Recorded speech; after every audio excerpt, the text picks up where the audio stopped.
It's a bit of a one-of-a-kind project, this, and I was desperate to be part of it. We've got such a collaboration of amazing people here who are just joining forces for one big mission. We're going to mobilise all the vessels out in kit. Plan is we're going to go onto the island. We've got an area called Seal Beach. There is a fair level of debris there. I think there's more than enough to literally clean that area first of all. That's what we want to do. We will have a rib come up and you will do a transfer. You should see some seals today because you're cleaning their house. Well, Soka's a little bit of an unusual boat because she used to be a Royal Navy boat, HMS Intrepid, to land Royal Marines or Land Rovers and artillery pieces on the beaches. In difficult areas. In very difficult areas, yeah. at a fairly fast speed as well. But here we have, she's been slightly modified since then, rebuilt in 2012. But she has that ability to run up onto beaches, even quite rocky beaches as well, without damaging the boat. And obviously load on 5-6 tons of gear onto the boat, so very, very useful. I think we've never done anything where we've kind of brought together parties that not only are regularly beach cleaning, but they also have solutions to what we do with what we find, or they know how to communicate to the wider public about the necessity, if you like, to stop disposing of things in such a way that they end up in the ocean. Yeah.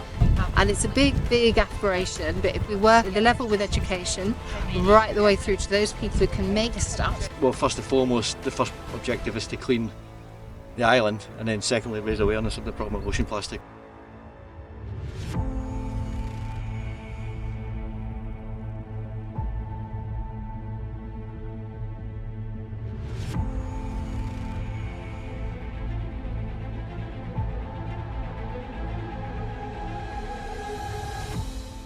You've been here, what, 10 minutes? Yeah, we filled a bag. In 10 minutes? Mainly rigids actually, rather than rope and net. Seeing litter and waste on beaches has become so normal. We almost look past it and forget about just how devastating it can be. This whole thing, if you start digging through all here. But I did not expect this. I mean, I knew that there would be lots of pieces, but the way they break down. First glance, you don't see it, right? It just meshes it. When you go on a beach clean, it's easy to pick up the big things, the big fishing crates, big bits of fishing net. But one of the problems with all plastic is that eventually it will break down, because when it's been in the water, salty water, it's had the sunlight on it, it gets brittle and it can break and it can snap. And that's what we've seen happen to these. That was a cotton bud stick and it's broken down and degraded. So plastic gets smaller and smaller and smaller, and it eventually becomes microplastic, where it's almost so small that you can't see it, and these are very difficult to collect. If you're specifically wanting balls of clocks, they are just all over here. Everywhere. So, oh my god. I shouldn't get excited about it actually. I can't believe how many have been found in just this little section as well. We're finding plastic bottles and bottle lids. We're still finding plastic cotton bud sticks. We're finding fishing gear. We're finding wrappers. We're going to get some good quality stuff there. We're going to segregate that. We're going to take some of the rope and netting back to Aberdeen as well over there. The bottle tops are going to share with other people as well. Other parts of the find we're going to share with other people as well, so it can recycle and repurpose and stuff.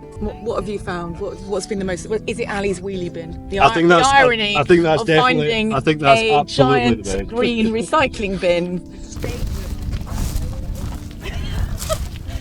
Where was that? I filled it. Oh, you filled it? Yeah. What have you got? You got a boy? Well, the team filled it over there. Another boy. Yeah. Fishing waste, right? What's that? At least we've One got seal. something to put our trash in now. Yeah. Wheelie bin. The irony of the recycling bin being found. It's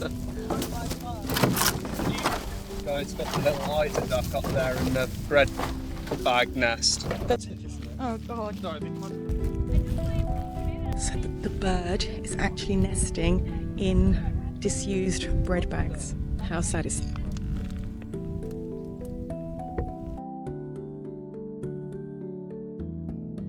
The wildlife is right here, the birds are here, they are impacted by things like plastic pollution. So a lot of the cases of seals needing to be rescued is, injuries from pollution, entanglement in ghost nets.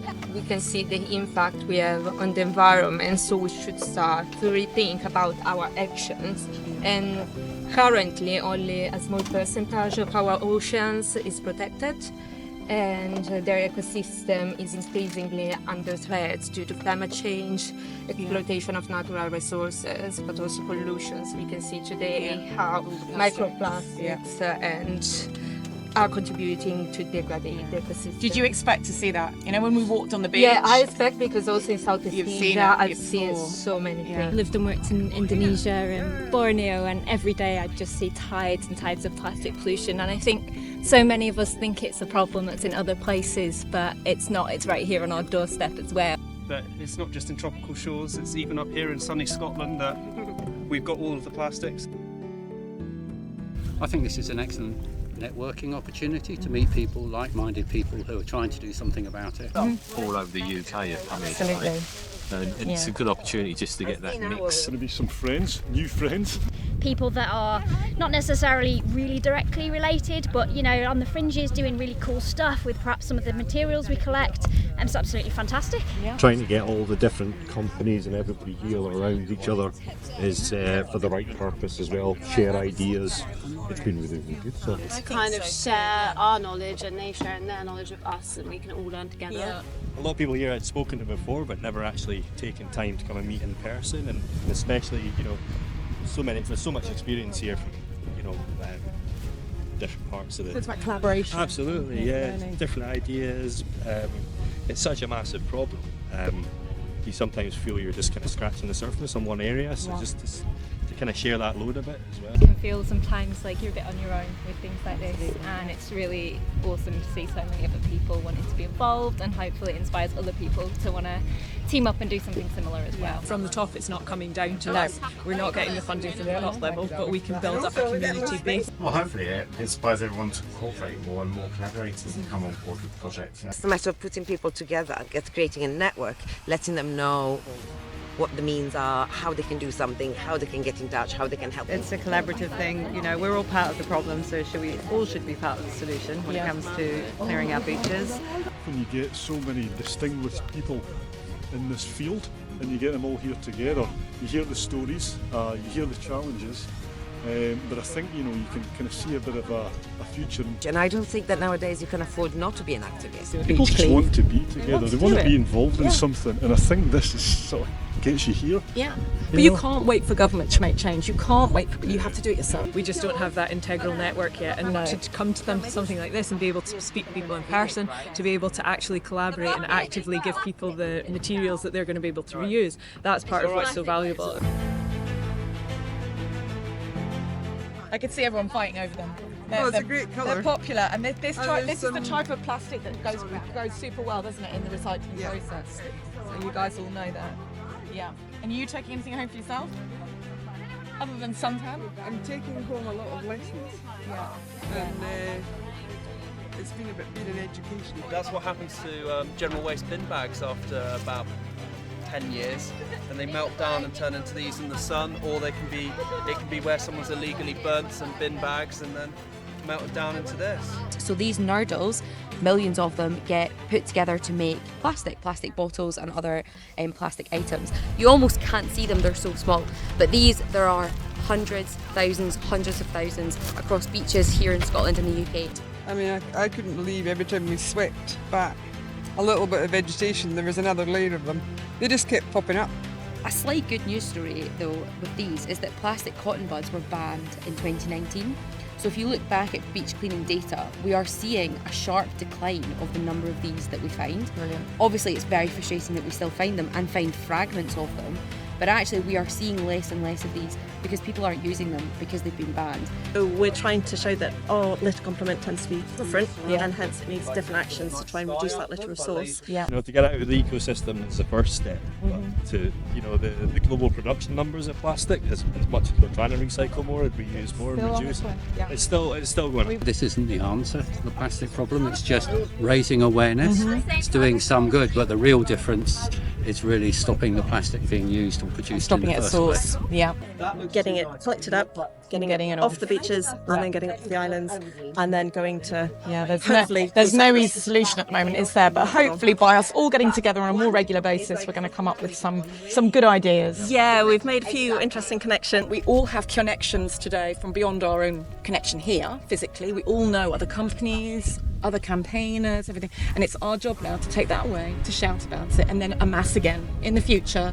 Yes, this is an amazing initiative, and it should remind all of us our collaborations among communities, individuals, but also businesses can play a part in like sharing knowledge, raising awareness, but also try to find innovative solutions which can be implemented to reduce the impact we have on the environment. Well, this needs to continue, and we need to start more conversations with people that can actually start to affect change. Knowing that they are definitely going to do what they say. It's not greenwashed, it is they're going to actually doing it, because a lot of these small artisans that we have here in the game seem to be ahead of the big industry. They're the ones that are going ahead and finding these recycling, devices, the ways, the molds, all of these. They're sort of engineering it. Big industry could learn a lot from the people that are here today. I hope everybody gets involved, and I hope that through everybody sharing through their individual social media channels and things as well, that more and more people get involved, so that for future events we can get larger crowds, more people involved into it. Absolutely. Look to see if we can get actual results after it as well. It's great to be able to clean up such a beautiful area like this.